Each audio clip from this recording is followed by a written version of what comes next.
Good evening. What if I told you that you could save a life? Or what if I told you that you could save several people's lives? Now, what if I told you that you could help cure a deadly disease? Some of you may be wondering, how can I do that? I'm not planning to go to school to become a doctor or a nurse or an EMT. You may be going to school to be a photographer, or you may be going to school to become a chef, or you may be going to school to become a school teacher, or a financial analyst, or a lawyer. Even so, you can still help save a life. And that's by becoming an organ donor or donating your body to science.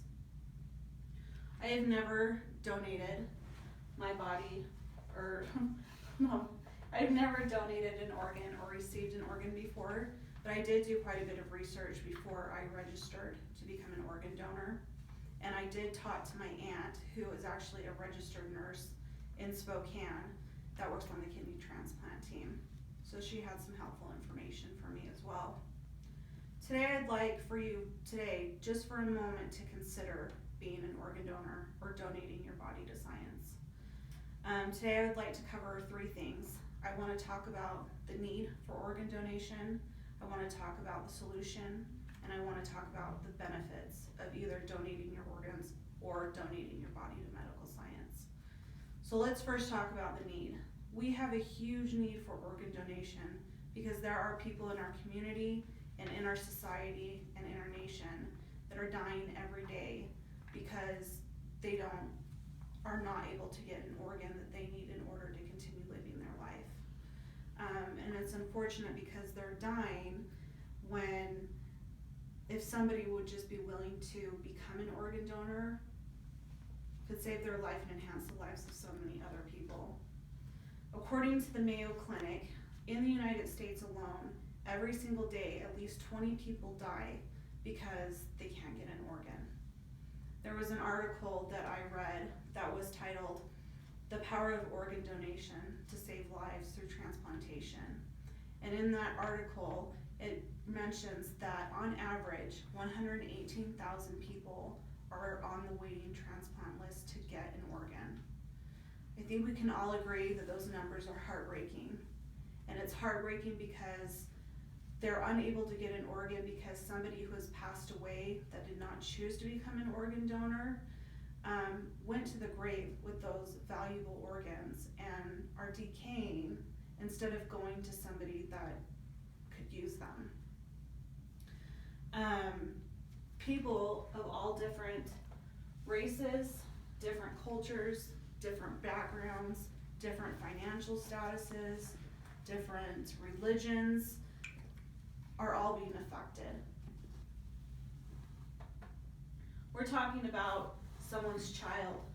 We're talking about someone's mother, someone's father, someone's grandparent, someone's husband or wife, someone's sister, coworker, and friend are all being affected.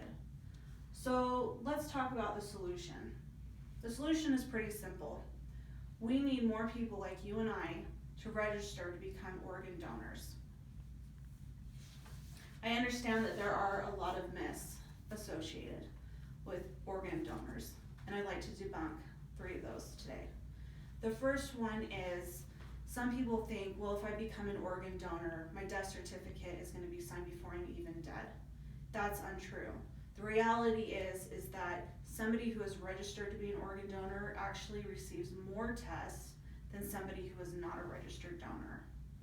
The second thing is, some people think, well, if I become an organ donor, I cannot have an open casket at my funeral, and that's really important to me. You still can have an open casket.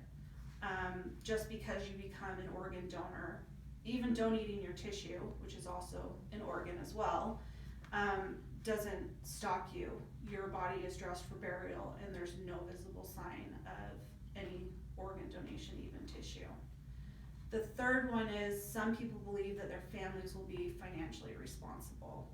The reality of that is the donor recipient is responsible for the cost of the removal of the organs.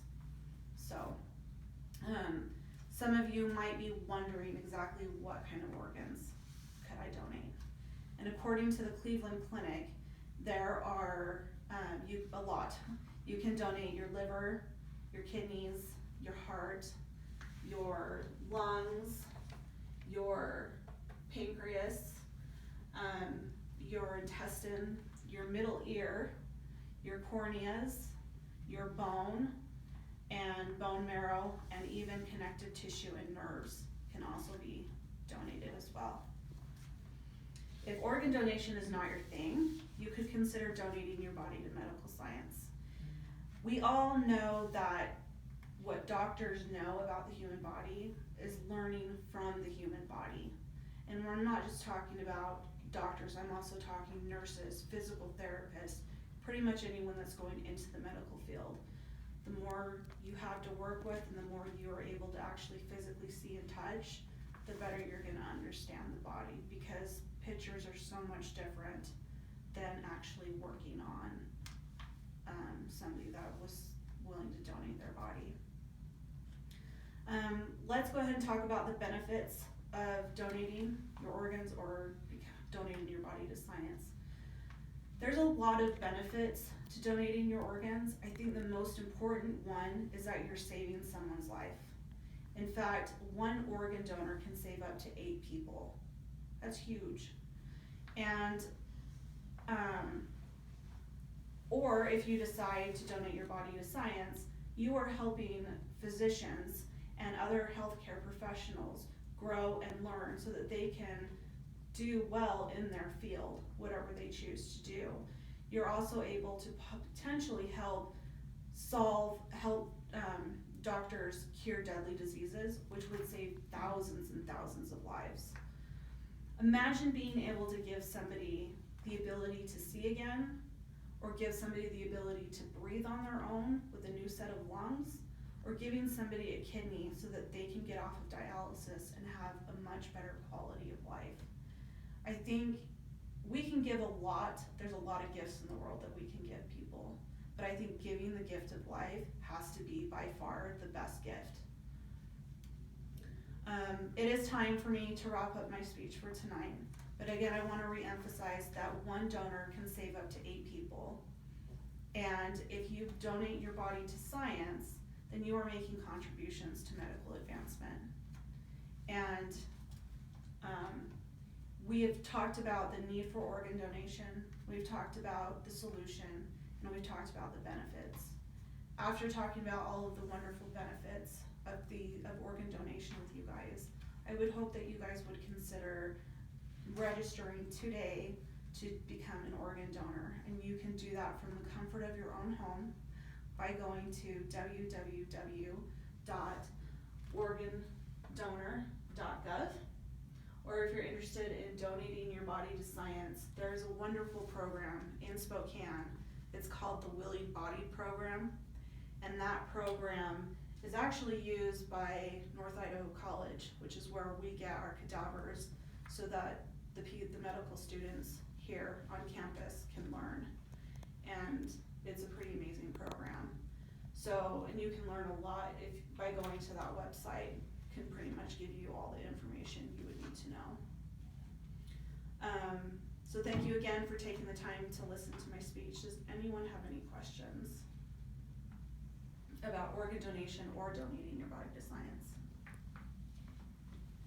Yes. This is an odd question, but Sure. when you donate your body to science, I've never really thought about this, but when they're done with you, what happens? Are you returned to your family, or do they take care of final disposition of you, or? Yeah, so what happens when you do donate your body to science, everything that you come all in one piece, everything is returned back to the family. And you can be cremated, or you could still have the option of being buried. And if I remember correctly, don't quote me on this, but I'm pretty sure that the Willie Body Program actually pays for all of the expenses. So, you know, that's an incentive as well. Yeah.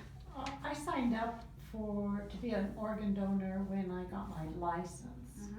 Is that, once I've done that, I don't need to go to this website? No, Okay. you don't.